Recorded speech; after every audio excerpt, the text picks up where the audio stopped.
ইয়াত কোনোবাই নাৰ্ছিং পঢ়িবলৈ আহিছে, কোনোবাই ফিজিঅথেৰাপি পঢ়িব আহিছে, কোনোবাই পলিটিকেল চায়েন্স পঢ়িবলৈ আহিছে, কোনোবাই অসমীয়া বা কোনোবাই ইকনমিক্স, কোনোবাই ইংৰাজী, যিয়ে পঢ়িবলৈ নাহক বা ইয়াত আনকি হায়াৰ ছেকেণ্ডেৰী বা ডিগ্ৰী পঢ়িবলৈ অহা ছাত্ৰ ছাত্ৰী যিহেতু আছে, একেবাৰে অসমৰ একমাত্ৰ চাগে শিক্ষা প্ৰতিষ্ঠান এইখন যে য'ত কেজিৰ পৰা একেবাৰে PhD-লৈকে আছে। মই ভাবোঁ চাগে অসমৰ ক'তো নাই, অকল কৃষ্ণগুৰু এই আধ্যাত্মিক বিশ্ববিদ্যালয়ৰ এইটোৱে চাগে একমাত্ৰ চৌহদ, যিটো চৌহদত এই কেজিৰ পৰা একেবাৰে PG-লৈকে শিক্ষাদান দিয়া হয়। এই যে আমি 7 ঘণ্টা বা 6 ঘণ্টা সময় কলেজ বা বিশ্ববিদ্যালয়খনৰ ভিতৰত কটাওঁ, সকলোৱে জনা কথা যে এই সময়খিনি যদি আমি সৎব্যৱহাৰ কৰোঁ আমাৰ জীৱনটো ভাল হ'বই। কিন্তু এই সময়খিনি যদি আমি অলপ অপব্যয় কৰোঁ, মিছ ইউজ কৰোঁ, তেতিয়াহ'লে কিন্তু নিজৰে ক্ষতি বেছি। মই এনেকে কম, সকলোৰে মাজত থাকা কিন্তু ক'ৰবাত পৃথক হৈ থাকা। শোভাযাত্ৰাত তুমি অংশগ্ৰহণ কৰা, সমদলৰ শাৰীত তুমিও থাকা, কিন্তু ক'ৰবাত তুমি জিলিকি থাকা। ক্লাছটোৰ ভিতৰত তুমি 100 জন বা 50 জন বা 150 জন ছাত্ৰ ছাত্ৰীৰ মাজত একেলগে বহি থাকা, কিন্তু ক'ৰবাত শিক্ষাগুৰুৰ দৃষ্টিত তুমি নক্ষত্ৰ হৈ উজলি থাকা। কলৈ আহিছোঁ, কিয় আহিছোঁ, ক'ৰ পৰা আহিছোঁ, কাৰ বাবে আহিছোঁ, সেইকেইটা ল'ব জানিলেই হৈ যায়। ইয়াত বিগত সময়ছোৱাত এই বিশ্ববিদ্যালয়ৰ অন্তৰ্গত শিক্ষা প্ৰতিষ্ঠানৰ পৰা এতিয়ালৈকে 7 জন মানে ষ্টেণ্ড কৰিছে, আনকি ফাৰ্ষ্ট ষ্টেণ্ডো কৰিছে। ইয়াৰ পৰা ইমান মেধা, ইমান চোকা ল'ৰা ছোৱালী ইয়াৰ পৰা ওলাইছে। তাৰমানে সেইখিনি যোগ্যতা ইয়াৰ ছাত্ৰ ছাত্ৰীৰ আছে, সেইখিনি মানুহ কৰিব পৰা কেপাচিটি ইয়াৰ শিক্ষাগুৰুসকলৰ আছে। সেই পৰিৱেশ হ'ব পৰা যিটো ইয়াৰ সামগ্ৰিক পৰিৱেশ এই শিক্ষানুষ্ঠানৰ ভিতৰত আছে। তাৰমানে মই যদি এদিন ভাল মানুহ হওঁ, তেনেহ'লে মোৰ ঘৰখন, মোৰ গাঁওখন বা মোৰ অঞ্চলটোৱে মোক লৈ গৌৰৱ কৰিব। আৰু যদি মই অবাতে যাওঁ, তেনেহ'লে তেওঁলোকে মনত কষ্ট পাব আৰু মই তেনে এজন সাধাৰণ মানুহ হৈ জীৱন কটাব লাগিব, মোৰ ক'তো গুৰুত্ব নাথাকিব। ঠিক একেধৰণে এজন সফল মানুহ হ'বৰ কাৰণে মই ভাবোঁ তেনেকুৱা 11টা শব্দ অতি কমেও লগত লৈ ফুৰিব লাগে। আৰু সেই শব্দকেইটা মোৰ নিজা সৃষ্টি, মই নিজৰ লগত লৈ ফুৰা শব্দ এদিন লিখি লৈছিলোঁ। মই ভগৱানৰ কৃপাত আজি সেই শব্দকেইটাকে মই আনক ক'ব পৰা হৈছোঁ। প্ৰত্যেকজন ছাত্ৰ ছাত্ৰীয়ে এটা নিৰ্দিষ্ট সময়ত সপোন এটা দেখিব লাগে, সপোন এটা থাকিব লাগে। টোপনিত দেখা সপোনটোৰ কথা ভুলতো কোৱা নাই, যিটো সপোন অনবৰতে চকু মেলি দেখা যায়, চকু মুদি নহয়। 2, সেই সপোনটো দেখাৰ এটা নিৰ্দিষ্ট সময় আছে। সময়, মই যিকেইটা শব্দ ক'ম এই গোটেইকেইটা হয় দন্তস্বৰে আৰম্ভ হোৱা শব্দ, কিন্তু কাৰণ সফলতা বা সফল সেইটোৱে দন্তস্বৰে আৰম্ভ হোৱা শব্দই। সেই সফল প্ৰাপ্তিৰ কাৰণে বা সেই সফলতা আহিবৰ কাৰণে আন কেইটামান দন্তস্বৰে আৰম্ভ হোৱা শব্দই মই ভাবোঁ দৰকাৰ। আৰু সেই শব্দকেইটাই হৈছে 1 সপোন, 2 সময়, এটা নিৰ্দিষ্ট সময় আছে সেই সপোনকেইটা দেখাৰ। কোনটো সময়? এইটো সময় যাৰ বয়স অতি কমেও 16, যাৰ বয়স অতি কমেও 18 বা যাৰ বয়স অতি কমেও 21। এই সময়ছোৱা 16 বছৰত হাইস্কুল শিক্ষান্ত পৰীক্ষাত উত্তীৰ্ণ হয়, 18 বছৰত উচ্চতৰ মাধ্যমিক উত্তীৰ্ণ হয় আৰু 21 বছৰত স্নাতক, অতি কমেও। কাৰণ তেওঁলোকে নিজক বুজি পোৱাৰ এইটোৱেই আটাইতকৈ উপযুক্ত সময়। যদি এই 16 বছৰ, 18 বছৰ বা এই 20-21 বছৰত সময়ৰ গুৰুত্ব বুজি পোৱা যায়, সেইসকল ছাত্ৰ ছাত্ৰীয়ে মই ভাবোঁ অনাগত 80 বা 70টা বছৰ সুখ আৰু আনন্দৰ মাজত কটাব পাৰে। আৰু যিসকলে এই 20, 18, 16 এই বয়সটোৰ সময়ৰ মূল্য নুবুজে তেওঁলোকৰ আহি থকা 70-60টা বছৰ তিক্ত আৰু বিৰক্ত হ'ব। কোনটো গ্ৰহণ কৰিম এতিয়াই ভাবা উচিত।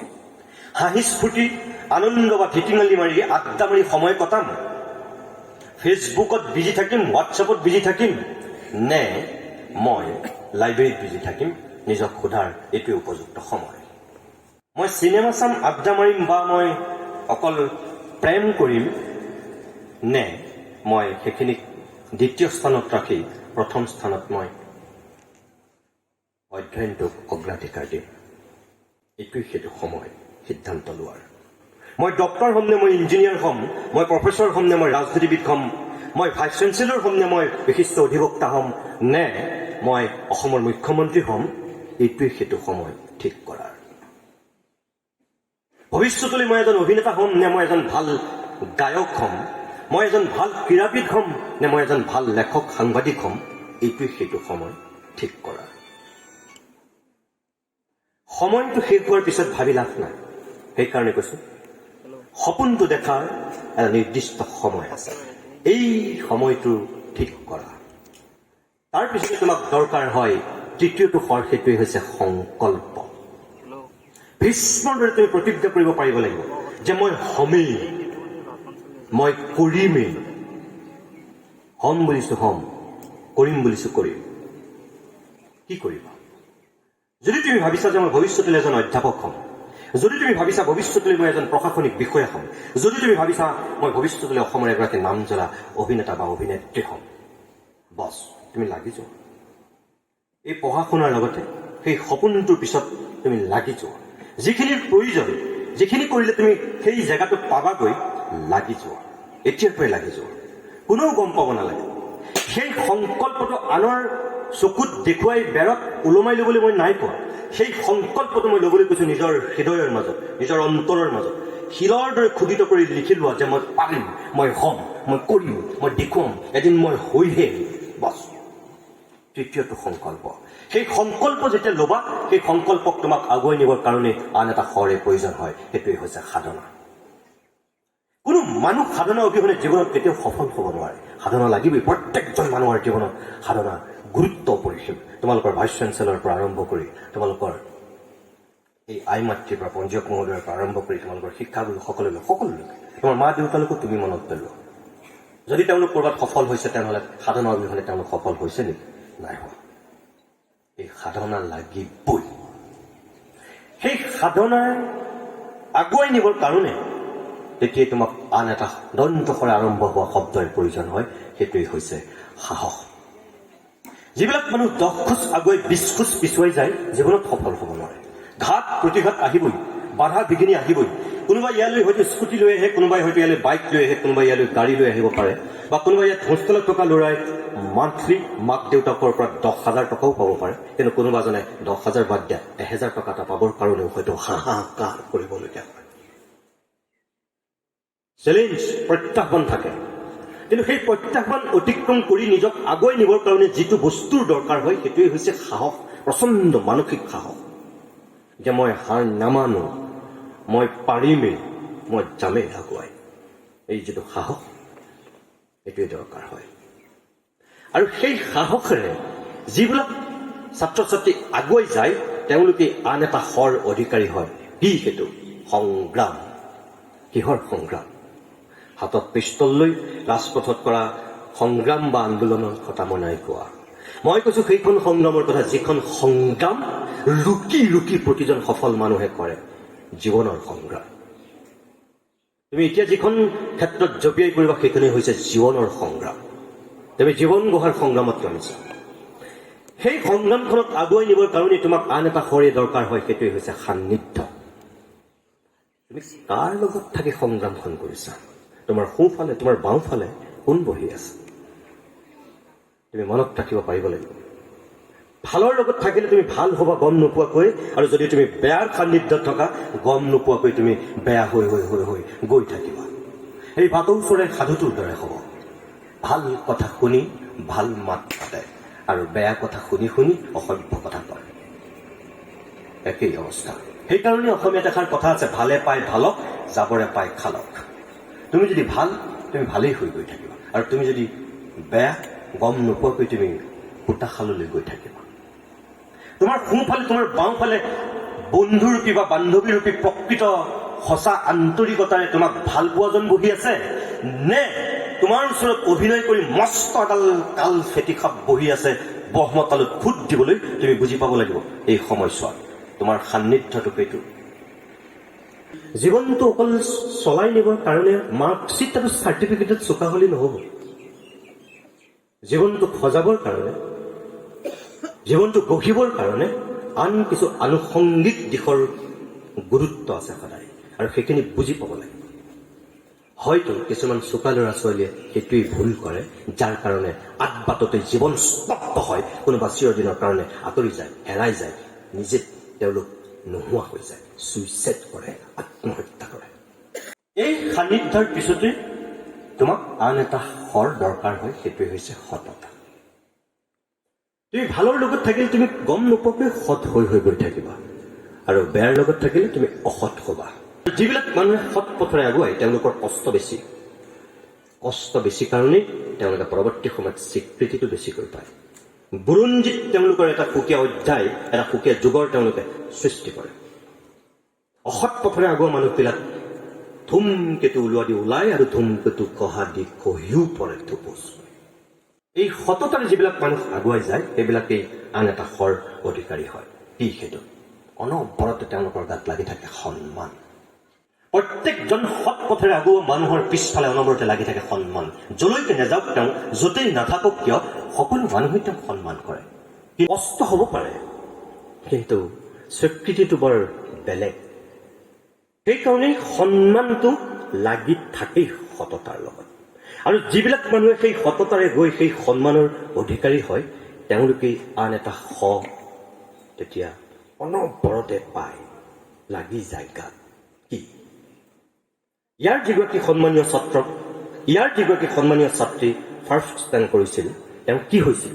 এই শিক্ষানুষ্ঠানখনৰ কাৰণে, এই সৰ্থেবাৰীৰ কাৰণে, সেই ঘৰখনৰ কাৰণে কি হৈছিল? তেওঁ সম্পদ, জাতিৰ সম্পদ, মানুহৰ সম্পদ হৈছিল তেওঁ। অকল কৃষ্ণগুৰু সেৱাশ্ৰমৰ তেওঁ শিক্ষাৰ্থী নহয়, ইয়াৰ সম্পদ নহয় তেওঁ অসমৰ এগৰাকী নামজনা শিক্ষাৰ্থী, অসমৰ এগৰাকী তেওঁ প্ৰকৃত সম্পদলৈ নিজকে ৰূপান্তৰিত কৰিছে। কেইটাই আমি যদি ল'ব জানো, প্ৰত্যেকজন ছাত্ৰ ছাত্ৰী মই ভাবোঁ ক'ৰবাত নহয় ক'ৰবাত উজলি উঠিবই। নিজে বুজি পাব লাগিব যে মই কিয় আহিছোঁ, কোনখিনি কামৰ কাৰণে আহিছোঁ। পৃথিৱীত এনেকুৱা বহুত মানুহ আছে যি নিজক চিনি নোপোৱাৰ কাৰণে, আৰু মাক দেউতাক আছে যি নিজৰ সন্তানক বুজি নোপোৱাৰ কাৰণে বৰবাদ হৈ গ'ল। আৰু এনেকুৱা বহুত মানুহ আছে যি নিজক চিনি পোৱাৰ কাৰণে আৰু মাক দেউতাকো নিজৰ সন্তানক চিনি পোৱাৰ কাৰণে উপযুক্ত মানুহ হৈছে। বহুত তেনেকুৱা উদাহৰণ দিব পাৰি। যেনে ধৰা, এই মুহূৰ্তত যদি মই তোমালোকক কেইজনমান মানুহৰ নাম কওঁ, জৱাহৰলাল নেহৰু যেতিয়া প্ৰধানমন্ত্ৰী আছিল, সেই সময়তেই সংসদলৈ এজন ডেকা প্ৰতিনিধি নিৰ্বাচিত হৈ আহিছিল। আৰু সেই ডেকা প্ৰতিনিধিজনৰ দুটা লেকচাৰ শুনাৰ পিছত দেশৰ প্ৰথমগৰাকী প্ৰধানমন্ত্ৰী পণ্ডিত জৱাহৰলাল নেহৰুৱে ঘোষণা কৰিছিল, এদিন এই ডেকা সাংসদজন ভাৰতবৰ্ষৰ প্ৰধানমন্ত্ৰী হ'ব। আৰু সঁচাকৈ নেহৰুৱে নেদেখিলেও তেওঁ এদিন ভাৰতবৰ্ষৰ সঁচা অৰ্থত প্ৰধানমন্ত্ৰী হৈছে। সেইজনেই হৈছে অটল বিহাৰী বাজপেয়ী। একেধৰণে এই ডেকা ল'ৰাটো এদিন নহয় এদিন আমাৰ ৰাজ্যখনৰ মুখ্যমন্ত্ৰী হ'ব বুলি কোৱা ব্যক্তিজনে আছিল ডক্টৰ বিধান চন্দ্ৰ ৰায়, পশ্চিমবংগৰ প্ৰাক্তন মুখ্যমন্ত্ৰী। সেই বিধান চন্দ্ৰ ৰায়ে জ্যোতি বসু যেতিয়া পশ্চিমবংগৰ বিধানসভালৈ নিৰ্বাচিত হৈ আহিছিল, একদম ডেকা ল'ৰা হৈ, জ্যোতি বসুৰ যিখিনি চিন্তা, জ্যোতি বসুৰ ব্যক্তিত্ব সকলোবিলাক দেখি তেতিয়াই বিধান ৰায়ে ঘোষণা কৰিছিল যে এদিন নহয় এদিন এই ডেকা ল'ৰাটো আমাৰ ৰাজ্যখনৰ মুখ্যমন্ত্ৰী হ'ব। কংগ্ৰেছৰ জয় জয় ময় অৱস্থাত পশ্চিমবংগত তেতিয়া বাওঁপন্থীৰ কোনো ইমান বিশেষ প্ৰভুত্বই নাছিল। তেতিয়াই কিন্তু বিধান ৰায়ৰ নিচিনা নেতাই জ্যোতি বসুক চিনি পাইছিল, আৰু সেইকাৰণে ভৱিষ্যতবাণী কৰিছিল। আৰু পৰৱৰ্তী সময়ত জ্যোতি বসু পশ্চিমবংগৰ সৰ্বাধিক সময়ৰ কাৰণে মুখ্যমন্ত্ৰী হোৱা ব্যক্তি হৈছে। দাসক যদি হিমাৰ দেউতাক মাকে চিনি নাপালেহেঁতেন, লাভলীনা বৰগোহাঁইক যদি দেউতাক আৰু মাকে চিনি নাপালেহেঁতেন, আজি হিমাক, আজি লাভলীনা আমি এই পৰ্যায়ত নাপালোহেঁতেন। লাভলীনা আৰু হিমাই যদি নিজক বুজি নাপালেহেঁতেন, আমি আজি এনেকৈ গৌৰৱ নকৰিলোহেঁতেন। সেই ধৰণৰ অভিভাৱক লাগে আৰু সেই ধৰণৰ নিজক বুজি পোৱা ছাত্ৰ ছাত্ৰী লাগে। এই যে মই তোমালোকক কৈছোঁ, আমি নিজক চিনি পাব লাগিব, নিজক বুজি পাব লাগিব, আৰু তাৰ মাজতে আমাৰ সকলোখিনি সোমাই থাকে। তুমি সেই ধৰণে নিজক আগুৱাই নিবৰ কাৰণে মাত্ৰ চিন্তাটো কৰা, বেলেগ একো নাই। তোমাৰ যদি সঁচাকৈ সংগীতত ৰাপ, তুমি এতিয়াও সময় শেষ হৈ যোৱা নাই। পঢ়া শুনাৰ লগতে তুমি সংগীতৰ চৰ্চা কৰা। তোমাৰ যদি অভিনয়ৰ প্ৰতি ৰাপ, তোমাৰ যদি বিশেষ এটা খেলৰ প্ৰতি ৰাপ আছে, তুমি বেডমিণ্টন খেলি ভাল পোৱা, তুমি যদি বেলেগ কিবা খেলি ভাল পোৱা, টেনিছ খেলিছা, তুমি এতিয়াও লাগি থাকা, সময় আছে এতিয়াও। কিন্তু আজিৰ পৰা 5 বছৰ আগলৈকে কোনোবাই ভাবিছিল নেকি লাভলীনাৰ কথা? আজিৰ পৰা 5 বছৰ আগলৈকে কোনোবাই হিমাৰ কথা চিনি পাইছিল নেকি? জানিছিল জানো? নাজানিছিল, নামি শুনা নাছিল। কিন্তু আজি যিজনী হিমাই এদিন এযোৰ দামী জোতা পিন্ধাৰ স্বপ্ন দেখিছিল, লোকে দামী জোতা পিন্ধিলে তাই চাইছিল, নিজৰ ঘৰখনেও হয়তো তাইক সেই জোতা এযোৰ যোগান ধৰিব পৰা নাছিল, সুদা ভৰি তাই বিচাৰি দৌৰিছিল। আজি সেই সীমা অকল ভাৰতবৰ্ষৰ নহয়, পৃথিৱীৰ অন্যতম দামী জোতা কোম্পানী এডিডাছৰ ব্ৰেণ্ড এম্বেচাডৰ। লাগে কিবা তাতকে? সেইজনী লাভলীনা বৰগোহাঁই টুকটাককৈ তাই সেই সৰু পথাৰৰ ভিতৰুৱা গাঁওখনতে তাই খেলি আছিল। ভাবিছিল জানো কোনোবাই সঁচা অৰ্থত অসম আৰু অসমীয়া জাতি জীয়াই থকাৰ এটা অভিলেখ সৃষ্টি কৰিব? আজি আমি যিমান দিনলৈকে অসমখন জীয়াই থাকোঁ, বুৰঞ্জীত লিপিবদ্ধ হৈ গ'ল যে অসমৰ প্ৰথমগৰাকী অলিম্পিক বিজয়ী লাভলীনা বৰগোহাঁই। ধেমালি চিনি পোৱাৰ কাৰণে, নিজক বুজি পোৱাৰ কাৰণে আৰু নিজৰ সপোনটোক লৈ যাবৰ কাৰণে যিকেইটা কথা মই তোমালোকক কৈছিলোঁ, তেওঁলোকৰ ক্ষেত্ৰতো খাপ খায়। য'তেই নাথাকক, কলৈ, কিয়, ক'ৰ পৰা, কাৰ বাবে অনবৰত হিমা আৰু লাভলীনাই লৈ ফুৰিছে, হিমন্ত বিশ্ব শৰ্মাই লৈ ফুৰিছে। এই সপোন, সময়, সংগ্ৰাম, সাধনা যিখিনি কৰিছে, তেওঁলোকৰ গাটো 100% নহ'লেও 80% সেই সকেইটাৰ প্ৰভাৱ আছে। মই ভাবোঁ জীৱনত যদি তুমি সফল হ'ব বিচাৰিছা, তেনেহ'লে সেইখিনি সময় ঠিক কৰি লোৱা, কি হ'ব বিচাৰিছা। ইয়াত আছে আটাইতকৈ নিজক ভাল পোৱা। চোৱা, এইটো বয়সটো অলপ চেঞ্চিটিভ, স্পৰ্শকাতৰ বয়স, মই বুজি পাওঁ। উগুল থুগুল, চঞ্চলামী, 4 চকুৰ মিলন, এইবিলাক থাকিবই, এইটো জীৱনৰ এটা পাৰ্ট। কিন্তু তোমালোকে এই 4 চকুৰ মিলন বুলি কোৱাৰ লগে লগে হাঁহিছা, কিয় হাঁহিছা? এটা যে গুণগুণনি আহি গৈছে, কিয় হাঁহিছে? তেনেই স্বাভাৱিক, চিৰন্তন সত্য, সেইকাৰণে। কিন্তু এটা কথা মনত ৰাখিবা, এই বয়সত কাৰোবাক ভাল লাগিব পাৰে, প্ৰেম হ'ব পাৰে, ভাল পোৱা হ'ব পাৰে। সেই প্ৰেম আৰু ভাল পোৱা কিন্তু সদায় হ'ব লাগিব সৃষ্টিৰ বাবে, কেতিয়াও ধ্বংসৰ বাবে নহয়। আমাৰ ভুল তাত হয়। এই সময়ছোৱাত আমি সেই প্ৰেম কৰিবলৈ গৈ, ভাল পাবলৈ গৈ আমি অবাতে গুচি যাওঁ। সেইটো হ'ব নালাগে। নিজক যিবিলাকে চিনি পায়, বুজি পায়, যেতিয়া তেওঁলোকে প্ৰেম কৰে, জীৱন গঢ়ি গৈ থাকে, কেতিয়াও ধ্বংস নকৰে। তেওঁলোকে নিজৰ জীৱনো গঢ়ে, আনৰ জীৱনো গঢ়ি দিয়ে। মই নিজে গোড়া নহয়, কিন্তু মই ধৰ্ম বিশ্বাস কৰোঁ। এইকাৰণে যে মোৰ অন্তৰাত্মাৰ শুদ্ধিৰ কাৰণে মোক ধৰ্মটোৰ প্ৰয়োজন। কিন্তু মই কোনো উগ্ৰ তেনেকুৱা ব্যক্তি নহয়। এটা কথা মোৰ ভাল লাগে যে ইয়াত সকলোকে সমমৰ্যাদা দিয়া হয়। উচ্চ নিচ, হিন্দু, মুছলমান, খ্ৰীষ্টান, এইবিলাক ইয়াত গৌণ। ইয়াত মুখ্য মানৱতা, ইয়াত মুখ্য ত্যাগ, ইয়াত মুখ্য ক্ষমা, ইয়াত মুখ্য প্ৰেম। এইটোৱেই ধৰ্মই আমাক শিকায়। প্ৰকৃত ধৰ্মই আমাক সেয়াহে শিকায়। য'ত মানৱতাৰ বাণী বিলোৱা হয়, য'ত ত্যাগৰ বাণী বিলোৱা হয়, য'ত থাকে ক্ষমা আৰু প্ৰেম, সেয়াই প্ৰকৃত ধৰ্ম।